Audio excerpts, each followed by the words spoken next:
1965 का वार सिर्फ एक छोटा मोटा यह वार नहीं था, बल्कि यह भारत की ताकत की एक परीक्षा थी।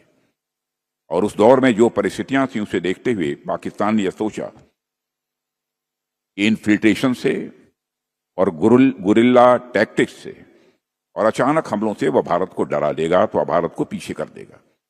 पर हमारे दुश्मन यह जानते नहीं थे कि भारत की मिट्टी में पला हर जवान इस भावना के साथ पला होता है, इस भावना के साथ बढ़ा होता है, चाहे कुछ भी हो जाए, लेकिन इस देश की सॉवरेनिटी और इस देश की इंटीग्रिटी पर वो किसी भी सूरत में आंच नहीं आने देगा।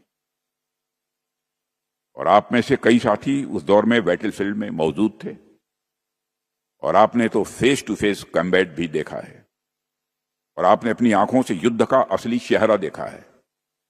आपसे बेहतर और कौन जान सकता है।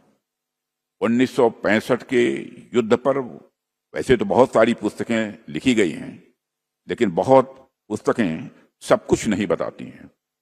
आज जब नामियार साहब बोल रहे थे, बेदी साहब बोल रहे थे, तो मैं यही सोच रहा था, बहुत सारी ऐसी चीजें हैं जो कि पुस्तकों में जो दर्ज होनी चाहिए थी वह दर्ज नहीं हो पाई हैं।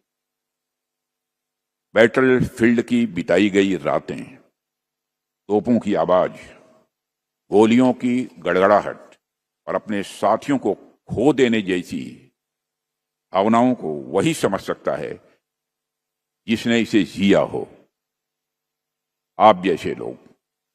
और मैं जब भी कभी भी आप में से किसी से भी मैं मिलता हूं, बातचीत करता हूं, तो मुझे आपकी आंखों में वह सारी भावनाएं और वह गर्व एक साथ दिखाई देता है।